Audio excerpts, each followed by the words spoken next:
Everybody, कैसे आप सब। आज हम इंटरनल सिक्योरिटी से जुड़े एक मुद्दे को देखेंगे। इस वीडियो में हम सब अंतर्राज्यीय सीमा विवाद को विस्तार से समझते हैं। इसके साथ ही साथ इसके हिस्ट्री, विभिन्न राज्यों के बीच हुए सीमा विवाद और कुछ महत्वपूर्ण हाल में हुए घटनाक्रम को देखते हैं। साथ ही साथ इसके हल को भी ढूंढने का प्रयत्न करेंगे एवं अंतर्राज्यीय सीमा विवाद से रिलेटेड कॉन्स्टिट्यूशनल प्रोविजंस यानी संवैधानिक प्रावधान क्या क्या है इसको भी देखेंगे। यह वीडियो बाइलिंगुअल होगा जिसमें कंटेंट इंग्लिश में होगा, मैं इसको हिंदी में एक्सप्लेन करूंगा। तो चलिए फिर शुरू करते हैं। Inter state border dispute. आज के सोशल साइट्स के युग में हर कोई खबरों में बने रहना चाहता है तथा फोमो यानी फियर ऑफ मिसिंग आउट के प्रति अत्यंत सचेत रहता है। अतः विश्व के बड़े खबरों जैसे Russia Ukraine war, Saudi Yemen conflict और या फिर तालिबान का अफगानिस्तान पर शासन इत्यादि के बीच अपने कॉन्फ्लिक्ट को भी स्पेस देना महत्वपूर्ण होता है, जिससे वर्ल्ड न्यूज़ में भारत भी बना रहे। इसी को फॉलो करते हुए यहाँ के लोग कई सारे विवाद को समय समय पर पैदा करते रहते हैं। जैसे हाल ही में हुए फीफा वर्ल्ड कप के दौरान केरल में अर्जेंटीना और ब्राज़ील के फैंस के बीच विवाद हो गए, या फिर एक राइट विंग सपोर्टर ने पुर्तगाल के झंडे को यह सोच के जला दिया कि यह एसटीपीआई जो कि प्रतिबंधित संगठन पीएफआई का पॉलिटिकल विंग है उसका झंडा है, जिसके जवाब में पुर्तगाली समर्थकों ने उसे अस्पताल पहुंचा दिया। जैसे विवाद अक्सर देखने को मिल जाते हैं। इसी कड़ी में समय समय पर अंतर्राज्यीय सीमा विवाद भी देखने को मिलते रहते हैं। हाल ही में हम सब ने महाराष्ट्र और कर्नाटक के बीच हुए सीमा विवाद के बारे में सुना। हालांकि यह विवाद नया नहीं है, परंतु समय समय पर दोनों राज्यों के पॉलिटिशियंस बेलगावी या बेलगाम के मुद्दे को लेकर के समय समय पर विवाद करते रहते हैं। इसके अलावा असम की पुलिस ने कुछ टिम्बर स्मगलर्स का पीछा करते हुए मेघालय के बॉर्डर में घुस के उन पर फायरिंग कर दी, जिसके कारण कुछ टिम्बर स्मगलर्स की मृत्यु हो गई। इसके जवाब में लोकल्स ने एक असम फॉरेस्ट ऑफिसर पर हमला करके उसे मार दिया, जिसके कारण दोनों राज्यों के मध्य विवाद फिर से बढ़ गया। पिछले वर्ष इंडियन आर्मी के 21 पैरा एसएफ बटालियन ने असम और मेघालय के सटे क्षेत्रों में कोयला खदान पर फायरिंग कर दी, जिसके कारण कुछ खदान कर्मी की मृत्यु हो गई। उन्होंने इसका कारण यह बताया कि ये लोग बिना परमिशन के असम के क्षेत्रों में कोयला निकाल रहे थे, जिसका विरोध नागालैंड के राज्य सरकार ने किया तथा उन क्षेत्रों को नागालैंड के अंदर माना। ये सारे विवाद भारत के वर्ल्ड लीडर बनने की राह में बाधक सिद्ध हो सकते हैं तथा भारत जो कि अगले साल G20 की अध्यक्षता करने वाला है उसकी छवि पर भी दाग लगा सकते हैं। अब हम अंतर्राज्यीय सीमा विवाद के शुरुआत को समझते हैं, यानी उसके हिस्ट्री को, ये कहाँ से शुरू हुआ था। यह विवाद ब्रिटिश सरकार के शासन से जुड़ी है, जो कि पार्टीशन ऑफ बंगाल, जिसमें कि ईस्ट और वेस्ट बंगाल को बांट दिया गया था। इससे ही बिहार और उड़ीसा के विभाजन की भी नींव पड़ी थी। भारत के स्वतंत्र होने के बाद जब भाषाई आधार पर राज्यों के सीमा निर्धारण की बात हुई तो एस के धर आयोग का गठन किया गया, जिसने लिंग्विस्टिक बेसिस को खारिज कर दिया था। तब पोट्टी श्री रामुलू ने भूख हड़ताल पर बैठने का फैसला किया और तब जेबीबी कमेटी का भी गठन किया गया, जिसमें जवाहरलाल नेहरू, वल्लभ भाई पटेल और पट्टाभी सीतारामैया मौजूद थे। उन्होंने भी लिंग्विस्टिक बेसिस को खारिज कर दिया था। श्री रामुलू ने अपना आंदोलन जारी रखने का निर्णय लिया, जिसके कारण उनकी तबीयत बिगड़ने लगी और अंततः उनकी मृत्यु भी हो गई। देश का माहौल बिगड़ने से बचाने के लिए तत्कालीन पीएम जवाहरलाल नेहरू जी ने फजल अली की अध्यक्षता में एक कमीशन का गठन किया, जिसने लिंग्विस्टिक बेसिस पर राज्यों के गठन को प्रस्तावित किया। नतीजतन स्टेट रीऑर्गेनाइजेशन एक्ट 1956 के तहत आंध्र स्टेट का गठन हुआ और इसके पश्चात कई सारे स्टेट का फॉर्मेशन स्टार्ट हुआ। जैसे जैसे राज्यों का रीऑर्गेनाइजेशन स्टार्ट हुआ, कुछ क्षेत्रों को लेकर पड़ोसी राज्यों के विवाद गहराने लगे। अतः विभिन्न कमीशन का गठन किया गया, जैसे सुंदरम कमेटी, महाजन कमेटी। इनके बारे में मैं आने वाले स्लाइड्स में चर्चा करूंगा। इंडिया में बॉर्डर डिस्प्यूट्स लगभग सारे ही स्टेट्स में हैं, क्योंकि जो एरिया दो राज्यों के मध्य पड़ता है वहाँ ऑब्वियसली दोनों भाषाओं को बोलने वाले लोग ज़्यादा होंगे, और इस सिचुएशन में वह क्षेत्र किस राज्य में जाएगा इसका निर्धारण डोमिनेंट लैंग्वेज अर्थात जिस भाषा को बोलने वाले ज़्यादा लोग होंगे उस राज्य के साथ ही उसको जोड़ दिया जाता है।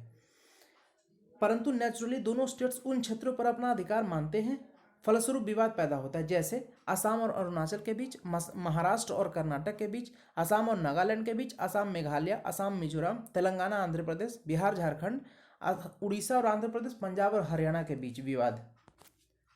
अब हम असम और मेघालय के मध्य विवाद को विस्तार से समझते हैं। यह विवाद 50 वर्ष पुराना है, जो कि कुल 884 किलोमीटर सीमा से जुड़ा है। हिस्टोरिकली अरुणाचल, मेघालय, मिजोरम इत्यादि ये सारे क्षेत्र असम के क्षेत्र थे, जिन्हें बाद में यूनियन टेरिटरी और फिर पूर्ण राज्य का दर्जा दिया गया था।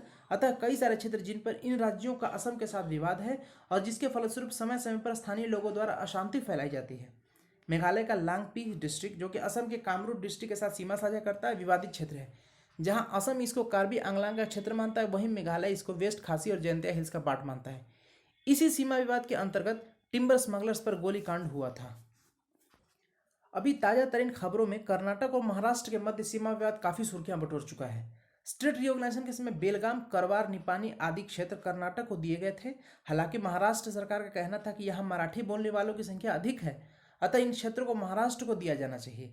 विवाद को बढ़ता देख तत्कालीन केंद्र सरकार ने महाजन कमेटी यानी महाजन समिति का गठन किया था। इस समिति ने भी इन क्षेत्रों को कर्नाटक में ही रहने देने का सुझाव दिया था। समिति बनने के पूर्व दोनों राज्यों ने इस पर सहमति जताई थी कि जो भी सुझाव आएगा वो स्वीकार्य होगा, परंतु सुझाव आने के बाद महाराष्ट्र ने इन्हें मानने से इनकार कर दिया था तथा महाराष्ट्र सरकार ने सुप्रीम कोर्ट का रुख किया था। यह मामला 2004 से अभी सुप्रीम कोर्ट में पेंडिंग है। अब हम असम और नागालैंड के बीच हुए विवाद को देखते हैं। असम और नागालैंड के मध्य विवाद गोलाघाट, जोरहाट, शिवसागर जिलों से जुड़े हुए हैं। वर्ष 1960 में जब नागालैंड एज एक पूर्ण राज्य का दर्जा जब नागालैंड को मिला था, उस समय केंद्र सरकार ने वर्ष 1925 को आधार मानते हुए सीमा निर्धारण करने का निर्णय लिया था। इन विवादों को शांतिपूर्ण निदान के लिए 1970 के दशक में केंद्र सरकार ने सुंदरम समिति का गठन किया था, जिसने इन क्षेत्रों को असम के साथ जुड़े रहने का सुझाव दिया था, जिन पर नागालैंड की तत्कालीन सरकार ने असहमति जताई थी।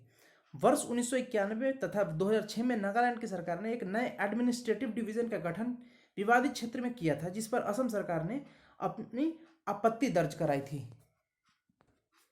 इसके कारण ही अभी हाल में मॉन डिस्ट्रिक्ट इंसिडेंट हुआ था, जिसके बारे में हमने शुरू के स्लाइड्स में देखा।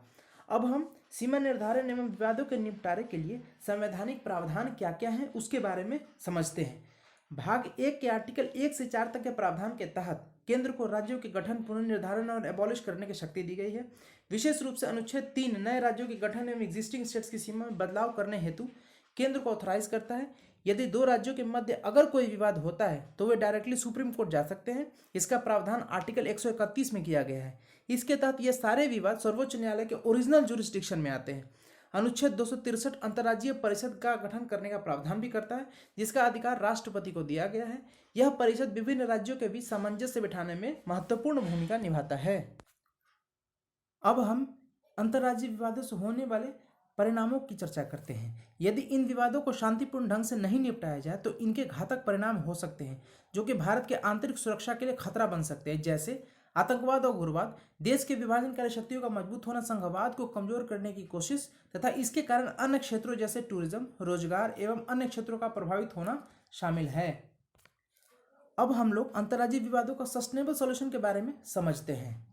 इसके लिए अंतर्राज्यीय परिषद, जोनल परिषद का गठन आवश्यक है, क्योंकि ये संगठन एक निश्चित मंच प्रदान करते हैं जहां इन मुद्दों पर विस्तार से चर्चा कर आपसी मतभेद का राजनीतिक रूप से खत्म किया जा सकता है। इसके अलावा विभिन्न कमीशन का गठन, जिसमें जिन दो राज्यों के मध्य विवाद है उनके द्वारा मनोनीत व्यक्तियों को सदस्य के रूप में नियुक्त किया जा सकता है। यही की पर्सन होंगे जो एक सर्वसम्मत हल ढूंढने में सक्षम हो सकते हैं। परंतु अगर वे लोग भी सक्षम न हो तो न्यायिक हस्तक्षेप के द्वारा इन मामलों को शांतिपूर्ण ढंग से निपटाया जा सकता है। इनके अलावा सांस्कृतिक आदान प्रदान भी एक महत्वपूर्ण कदम हो सकता है। जैसे कि उदाहरण के लिए हम समझते हैं कि बेलगावी क्षेत्र अहमदनगर जो महाराष्ट्र में है उसके काफ़ी नज़दीक है, जहाँ विट्ठल देव का पूजा किया जाता है तथा इनके भक्त दोनों राज्यों में फैले हैं, जो वार्षिक महोत्सव में जमा होते हैं एवं बड़े हर्षोल्लास से मनाते हैं। विवादों के निपटारे के लिए इस तरह के महोत्सवों का प्रयोग किया जा सकता है, जहाँ डिसेंट्रलाइज तरीके से अर्थात पीपल टू पीपल कॉन्टेक्ट से आपसी मतभेद को सुलझाया जा सकता है। इन सब तात्कालिक हल के अलावा लॉन्ग टर्म सॉल्यूशन को भी अपनाया जाना चाहिए, जैसे लैंड का प्रॉपर सर्वे कर बाउंड्री का निर्धारण किया जाना चाहिए। विवादित क्षेत्रों के लोकल्स को बाउंड्री डिमार्केशन के समय शामिल किया जाए और उनके सुझावों को भी शामिल किया जाना चाहिए। विवादित क्षेत्रों में कुछ स्थानों पर नो मैंस लैंड बनाया जाए और जहां तक हो गैर जरूरी उकसावे से बचा जाना चाहिए, और अगर विवाद बढ़ता है तो आपसी सहमति से इनको निपटा दिया जाना चाहिए। और एक ऐसा मैकेनिज्म डेवलप किया जाए कि इस तरह के एस्केलेशन को बढ़ने ही न दिया जाए और समय समय पर इनका ऑडिट किया जाना चाहिए। B.R. अम्बेडकर का एक फेमस कोट है कि geopolitical kind of history creates division where geocultural kind of history integrates people. तो इसी के साथ ये स्लाइड्स खत्म होता है। आशा है आपको ये स्लाइड्स काफ़ी अच्छा लगा होगा। आप अपने सुझाव कमेंट बॉक्स में डाल सकते हैं। आज तो इसके साथ ही ये वीडियो खत्म होता है। थैंक यू, धन्यवाद।